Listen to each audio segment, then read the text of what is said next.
to meet people, to talk with people. I give you guys a guide right above this video that shows you how to do it, on how to practice English with native speakers online. Because here's the thing.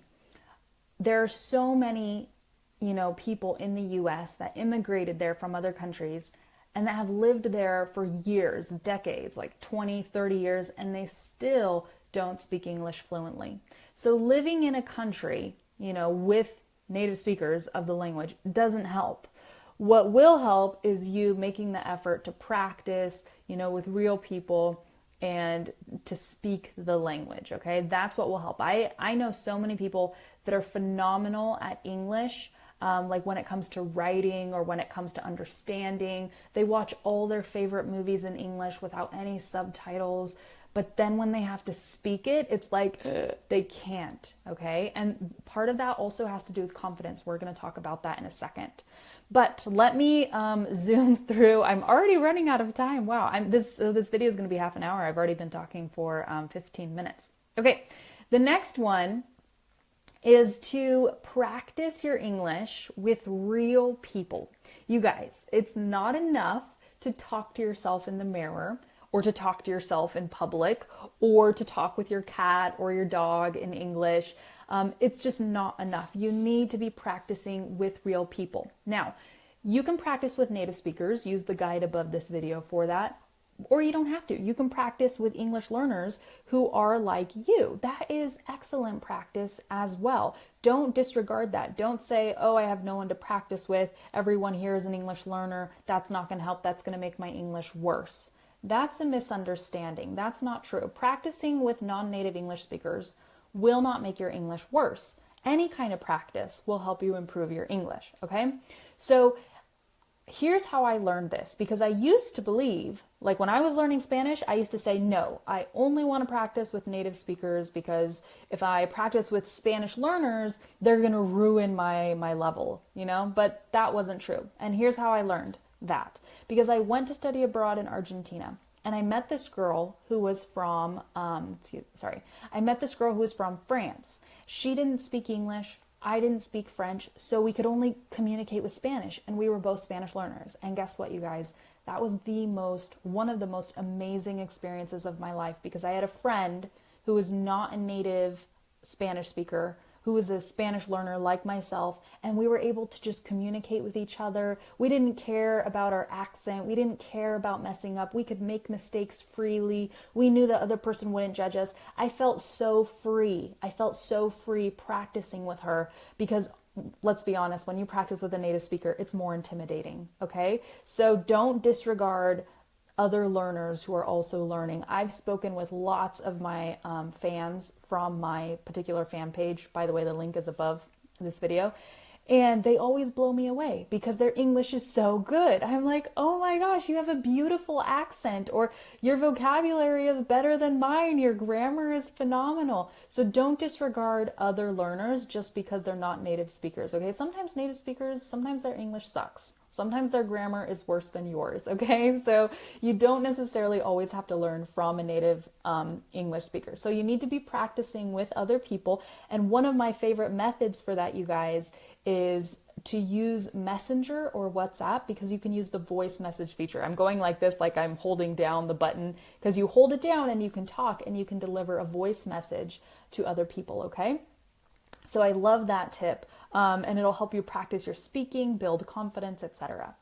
The next tip I have for you guys is to imitate native speakers. Now, I hope you guys are doing this already. Like after I'm finished with this video and stuff, you can watch it again and again. Listen to how my voice goes up and down, and how I express myself, and how I use my face to communicate emotion and expressions, okay? And you can hear the rhythm of how I speak. Because there really is rhythm. In every language, there's rhythm. There's like a musicality to it, okay?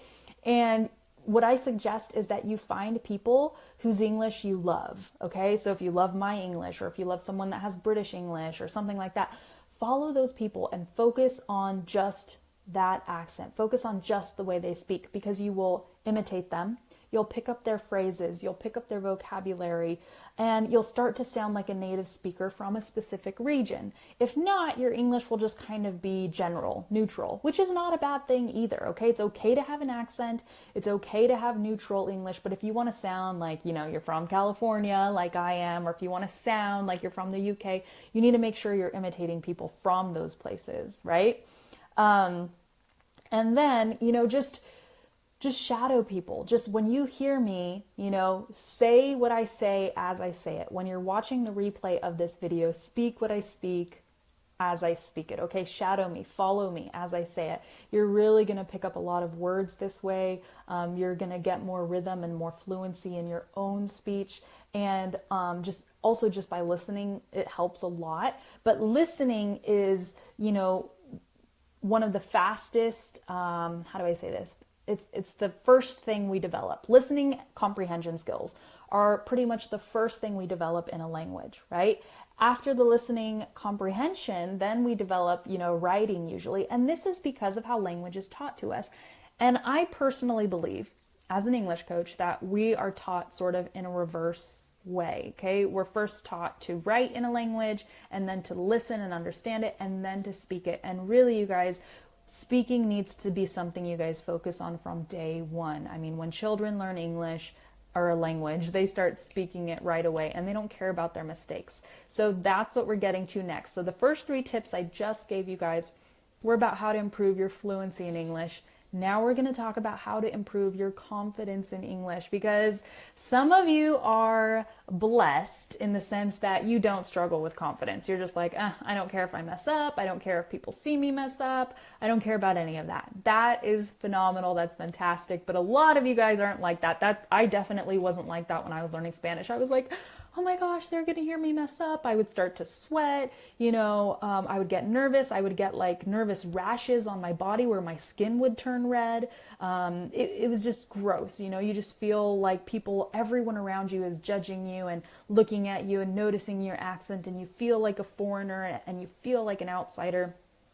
We're going to talk about that now, because in order to be, a good English speaker, a confident English speaker, there are some things you have to change, right? And you need to be a confident English speaker, especially if you're using English in your job, in your workplace, in your career, in your business, with English speaking clients, okay? You don't want people to think that you're not confident in English. You want to show that you are confident in English, also because that's going to help you move your career forward. So what you really need to do, this is easier said than done, but you need to stop caring about what other people think. Okay? Really, just who cares? Who cares what other people think about your English?